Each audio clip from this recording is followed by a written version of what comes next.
तुझ्या सावलीत जावो जन्म स्वामीराया, जन्म स्वामीराया। घरी सत्यनारायणाची पूजा असो, गणपतीचा अभिषेक असो, नाही तर कोणत्याही स्तोत्राचे सामूहिक पठण असो, सुरुवात हरी ओम नेच केली जाते। याचे कारण धार्मिक विधींच्या सुरुवातीला ओमचे उच्चारण करणे ही गद परंपरा आहे। वेद पठणाच्या वेळी अशुद्ध उच्चारण होत असेल तर ते पातक आहे।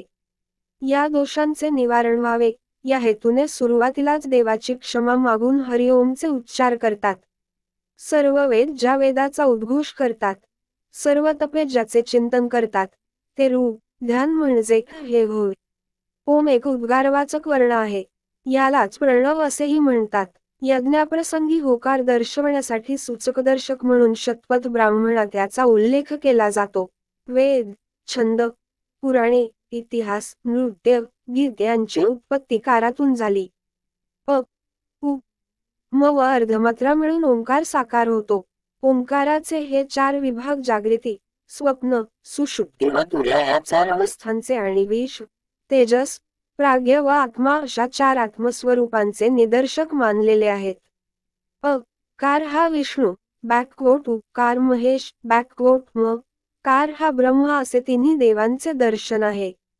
अकार मात्रा विश्वाची व्याप्ती करून देते, उकार तेजाची व मकार ज्ञानाची प्रचिती घडवते। या तिन्ही मात्रा मानवी शक्तीचे प्रतीक आहेत। इंद्रियांकडून होणारी कर्मे, मनाकडून होणारी कर्मे व बौद्धिक कर्मे या तीनही कर्मांना ओंकार प्रभावी व तेजस्व बनवते। अर्धी मात्रा बॅकवोट कार, बॅकवोट उकार व बॅकवोट म, कार यांच्या सहयोगाची सूचक आहे।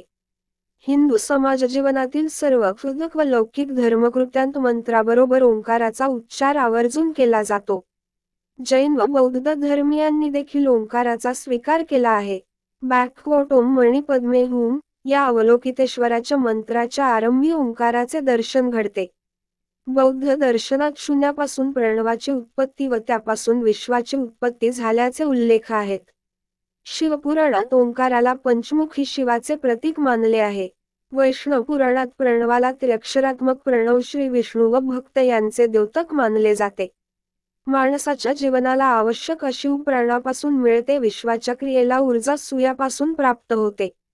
सूर्य हा विश्वाचा प्राण आहे। अशा दृष्टीने अमृतत्वाच्या सिद्धीची कामना करणाऱ्याने प्राण व सूर्य यांची उपासना ओंकार रूपात केली पाहिजे। वेदांच्या आरंभी प्रणव होता, वेदांचे पर्यवसानही प्रणवातच होते। सर्व वाङ्मय म्हणजे प्रणव होय असे याज्ञवल्क्याने म्हटले आहे। ओम हे अनुभूतीसूचक प्रतीक असून कार परब्रह्माचे तेजस्वी प्रतीक आहे। ब्रह्मविद्येचा समग्र भावार्थ कारात आविष्कृत झाला आहे। स्वामी विवेकानंद यांनी असे उद्बोधित केले आहे की कार म्हणजे ईश्वर होय, म्हणून त्याचा नित्य नेमाने जप करावा, त्याचे स्मरण ध्यान करावे, त्याच्या अद्भुत स्वरूपाचे व अपूर्व अर्थाचे चिंतन करावे। सर्वदा काराचा जप करणे हीच खरी उपासना होय। कार हा काही सर्वसाधारण शब्द नाही, तो स्वयं ईश्वर स्वरूप आहे। कार वेडा आशावाद व दुर्बल निराशावाद यात संतुलन ठेवायला शिकवतो।